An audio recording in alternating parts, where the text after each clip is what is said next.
girl, you. Fucked up is fucked up. Rob, shut up. But at least now you know what's wrong, you know? Yeah. Alright, it's a headache, but that's what happens when you get all that fucking boosty in there. The head gasket. Now you gotta fucking get ARP studs and fucking, you know, really build the top end of the fucking car. Yeah, that's the issue. Look, it's fucking puddling. Son of a bitch. That's the problem.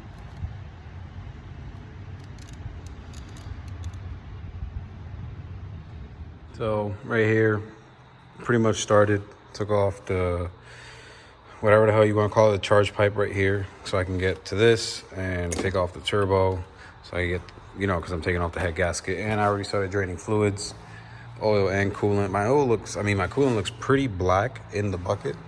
I hope it don't got oil in it, but it looks pretty black, but I'm not reusing that coolant anyways, but this is what we got so far. Bitch. Shut up. So the turbo's off. Son of a bitch. Now I gotta take the intake off, undo all the top wiring. Been working on it for 3 hours already. I haven't, and here's the turbo. The 3 hours. stock turbo. You shut up, man. 3 hours. You shut up. I definitely forgot to record, but turbo's completely out. I don't know if I said that last time. The drain I undid there, so I don't have to get a new gasket for the flange. Obviously, I got to get a new copper fitting for the feed. The coolant lines I undid. Everything's pretty much self-explanatory. This shit was a bitch because it's obviously, it's like in there, and this is what holds it in. And this like tends to like seize in there. This was also a bitch because the main thermostat housing, I just pushed it out of the way enough. The head should be able to come out. Surprisingly, the intake was really, really easy. From the videos and me looking up on Honda's website, shout out to Static Coco for giving me some information on the Honda website. But you don't have to do the direct injection.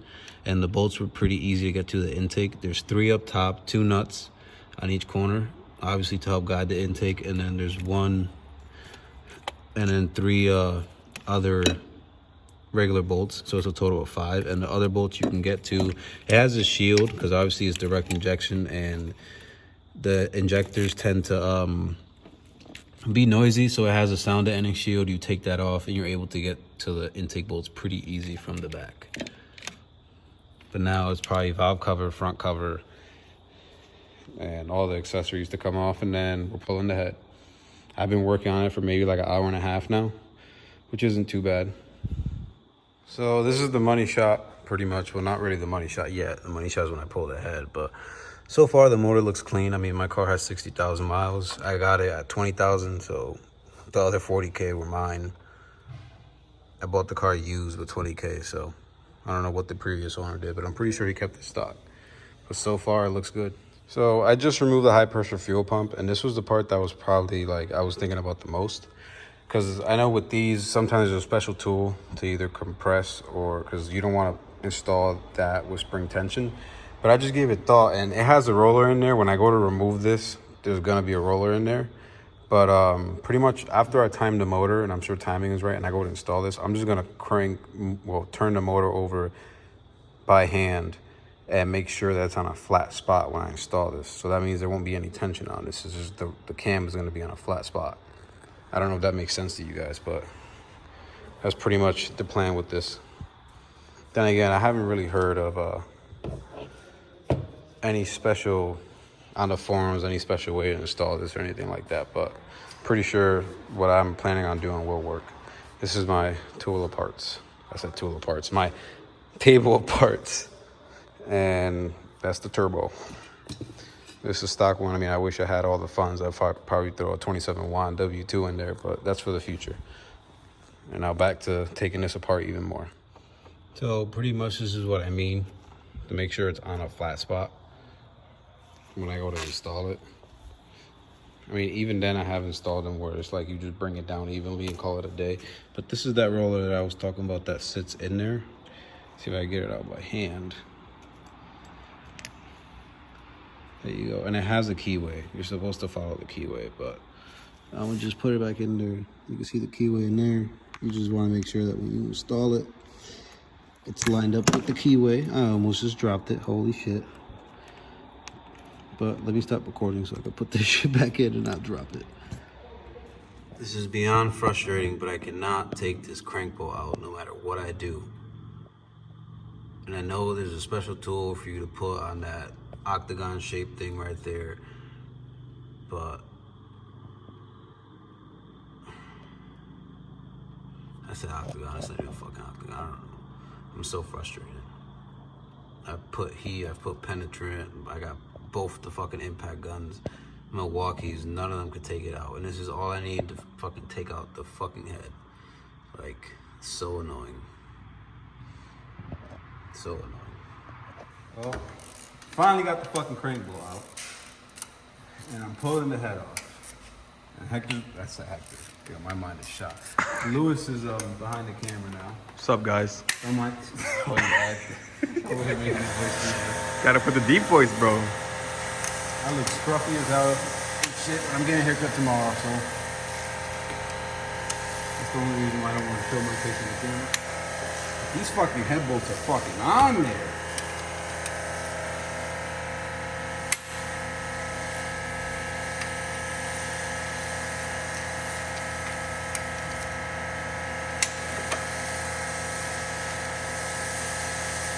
You start recording. Ready?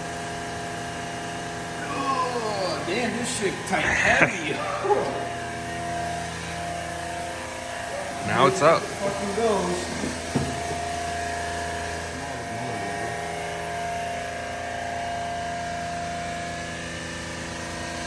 So, right here. Boom. Boom. Boom. Coolant. You can see right here. That's where it was getting in. See, like, that's coolant right there mixed with oil. Looks like chocolate milk. Oh, you see? But that's why we're doing this. See how this is clean? Yeah. See how this shit is all black and shit? Like gunked up. Why is that? This is how it's supposed to look like. Like dry carbon buildup. This is water. This was the main cylinder that was misfiring most of the time, but you could tell right here, like, see that buildup? That's gunk.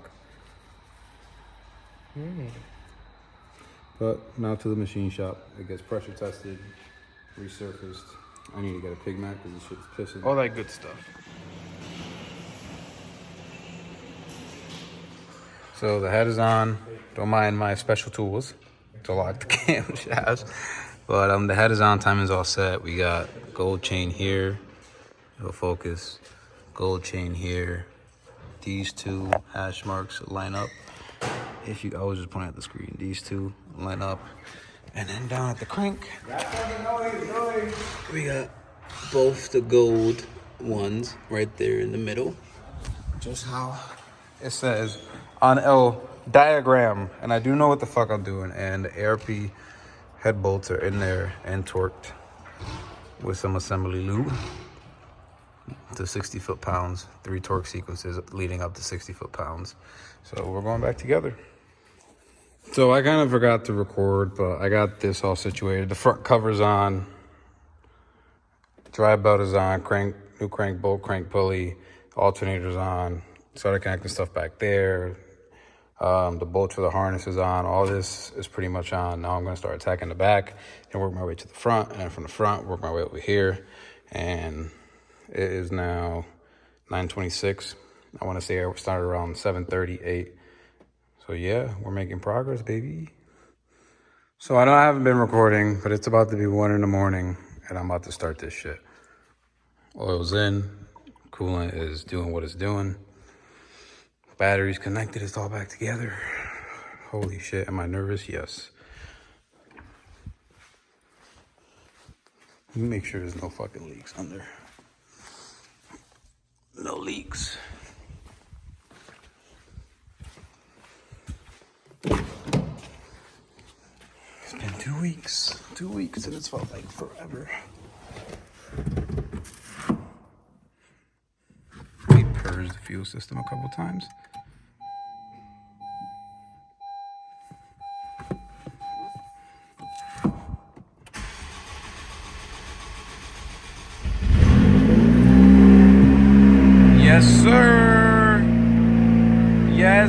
fucking sir.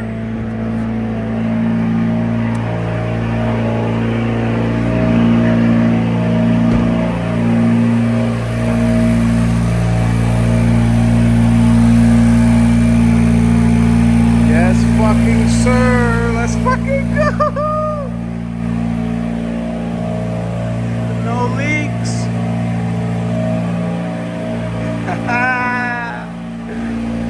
Oh my god.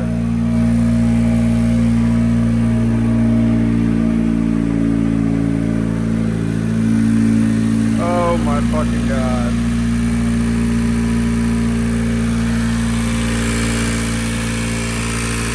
These MSD coilers are fucking loud.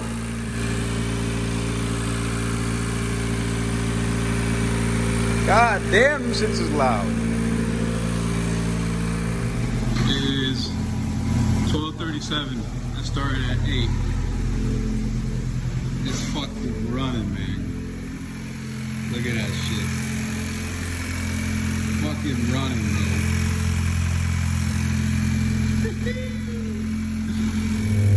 I'm recording off my phone, but update on my SI. O2 sensor, bank 1, sensor 1. Only has 2 sensors. The top one was throwing a code for a circuit performance out of range. It threw the code Friday. Of course, nobody had it in stock because that's how it is getting parts nowadays. I did some research. I found out the brand is NTK. For all my people that have SIs out there, if your O2 sensor ever goes bad, you can go to AutoZone and get the NTK brand. It's the same as OEM. OEM will charge you $252. You get it from AutoZone for $150. Thank me later. But it came in today. I paid for next day shipping or whatever. It was free through AutoZone. But once I put it in, I thought I was gonna have to. Oh shit! There's fucking traffic. Why is there traffic? I'm on my way to the shop. But once I put it in, the car was running a little bit funny. Has to be expected because, you know, it had a bad O2 sensor. Who knows how long the sensor's been bad and giving it false information or not as accurate. So fuel trim was all over the place. At idle was taking away 7%, negative 7% of fuel on long-term fuel trim. But I thought I was gonna need to get the fucking laptop out and reflash it to reset the fuel trim so the car can have like a good base start to start off from. Because even when I was doing a pull, my AFRs were dropping down at like 8, and that's like really, really rich. Normally the car, I know my car, so normally it's around 10, 11 when I'm doing a fucking pull and I'm giving it all the boost. But I drove it to the gym. I let it idle for a while because I got to the gym early. I got out of the gym, and long term, I don't know if you hear that shit, but she's riding like a bitch, fucking solid motor mounts. But long term, went up to -3. I did a pull. It dropped. It was between, while I was on it was between 10 and 11, the AFRs. So that's normal. Only thing I did notice now, I don't know if it's just this, since it's a new O2 sensor, it has faster reaction time, or it gives it more data. I don't know how to explain it. But when I get close to red line, AFRs go to like 8, and I mean that's only when I hit limiter because I'm fucking not shifting when I'm supposed to be. But the car, besides that, the power band feels a lot smoother and it's not as fucking jerky. Even before I threw the check engine light, I was noticing the car was jerky, and I thought it was just because my solid fucking motor mounts and like it's tuned and 30% increased throttle. But now I'm driving up to the shop. I'm stuck in fucking traffic. I was hoping that I can get through get on a highway and at least like do a couple pulls, like 3rd gear, 4th gear, data log, see what the fuck my AFR is, my long-term, short-term fuel trim. But like right now I'm stuck in traffic and long-term fuel trim went to 0. So, I mean, I'm guessing the car is starting to relearn itself pretty damn fast. I was hoping that would be the case and I'd have to get my laptop because I don't know where the fuck my charger is for my laptop. And that has all my fucking tunes and Honda and all that shit. But it seems like the car is learning itself pretty well, pretty fast. And I'm surprised that Honda went with NTK. Normally I was used to Denso. They would always do Denso OEM because, you know, I would always do my research and not buy fucking O2 sensors directly from Honda because they be taxing an arm and a fucking leg. But now you know the newer SIs. Well, I mean, even the As long as you have the 1.5 turbo, it's the same shit. Same O2 sensor, same part number. It's the NTK. And it's $150. If you can find that at O'Reilly's, Advance, or AutoZone, buy that one. Don't go pay $250 for a fucking same thing. It's just branded Honda. But now the car is running a lot better. Hopefully no more fucking hiccups, because it's not even a month in since I've done the fucking head gasket. And yeah, now I just gotta do maintenance shit. Like I gotta change the tranny fluid, because I changed it at 36,000 and I'm at 65,000. And I think if I stand corrected, Honda says every 30,000, and if they don't, that's what I say, every 30,000. Because I know people that say it's filled for life. I know people that say it's 60,000. With the way I drive in my shifting, I would say every